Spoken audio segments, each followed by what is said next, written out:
ನಿವೇದಿತಾ ಗೌಡ ಇತ್ತೀಚೆಗಷ್ಟೇ ಹಾಟ್ ಆಗಿರುವ ಫೋಟೋಗಳನ್ನು ಶೇರ್ ಮಾಡಿಕೊಂಡು ಸಖತ್ ಟ್ರೋಲ್ಗೂ ಒಳಗಾಗಿದ್ರು.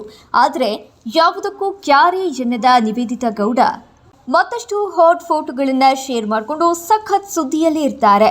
2020 ಫೆಬ್ರವರಿ ತಿಂಗಳಲ್ಲಿ ಚಂದನ್ ಶೆಟ್ಟಿ ಹಾಗೂ ನಿವೇದಿತಾ ಗೌಡ ಅದ್ದೂರಿಯಾಗಿ ದಾಂಪತ್ಯ ಜೀವನಕ್ಕೆ ಕಾಲಿಟ್ಟಿದ್ರು. ಆದರೆ ಇದೀಗ ಚಂದನ್ ಶೆಟ್ಟಿ ಹಾಗೂ ನಿವೇದಿತಾ ಗೌಡ ಡಿವೋರ್ಸ್ ನೀಡ್ತಾರೆ ಎಂಬ ಸುದ್ದಿಯೊಂದು ಸೋಷಿಯಲ್ ಮೀಡಿಯಾದಲ್ಲಿ ಸಖತ್ ಹಲ್ಚಲ್ ಎಬ್ಬಿಸಿದೆ.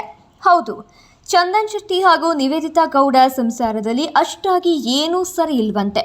ಹೀಗಾಗಿ ಈ ಇಬ್ಬರು ಡಿವೋರ್ಸ್ ಪಡೆಯಲು ಮುಂದಾಗಿದ್ದಾರೆ ಎಂಬ ಸುದ್ದಿ ಸಿಕ್ಕಾಪಟ್ಟೆ ವೈರಲ್ ಆಗ್ತಾ ಇದೆ. ಇಬ್ಬರು ಕೂಡ ಫ್ಯಾಮಿಲಿ ಕೋರ್ಟ್ಗೆ ವಿಚ್ಛೇದನಕ್ಕಾಗಿ ಅರ್ಜಿ ಸಲ್ಲಿಸಿದ್ದಾರೆ. ಇಬ್ಬರು ಪರಸ್ಪರ ಒಪ್ಪಿಗೆ ಪಡೆದು ಡಿವೋರ್ಸ್ಗೆ ಅರ್ಜಿ ಸಲ್ಲಿಸಲಾಗಿದ್ದು, ಕೇಸ್ ವಿಚಾರಣೆಗೆ ಬರಬೇಕಿದೆ. ಇನ್ನು ಈ ವಿಚಾರ ತಿಳಿದ ಕೂಡಲೇ ಅಭಿಮಾನಿಗಳು ಫುಲ್ ಶಾಕ್ ಆಗಿದ್ದಾರೆ.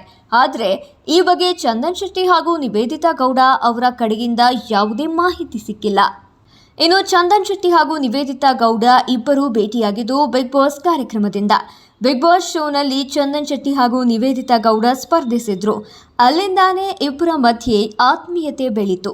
2019 ಮೈಸೂರು ದಸರಾ ಇವೆಂಟ್ನಲ್ಲೇ ಬಹಿರಂಗವಾಗಿ ನಿವೇದಿತಾ ಗೌಡಗೆ ಚಂದನ್ ಶೆಟ್ಟಿ ಲವ್ ಪ್ರಪೋಸ್ ಮಾಡಿ ಕಾಂಟ್ರವರ್ಸಿ ಮಾಡಿಕೊಂಡಿದ್ರು. ಆದರೆ ಇದಾದ ಬಳಿಕ ಈ ಇಬ್ಬರು ಬಹಳ ಅದ್ದೂರಿಯಾಗಿ ಗುರು ಹಿರಿಯರ ಸಮ್ಮುಖದಲ್ಲಿ ದಾಂಪತ್ಯ ಜೀವನಕ್ಕೆ ಕಾಲಿಟ್ಟಿದ್ರು.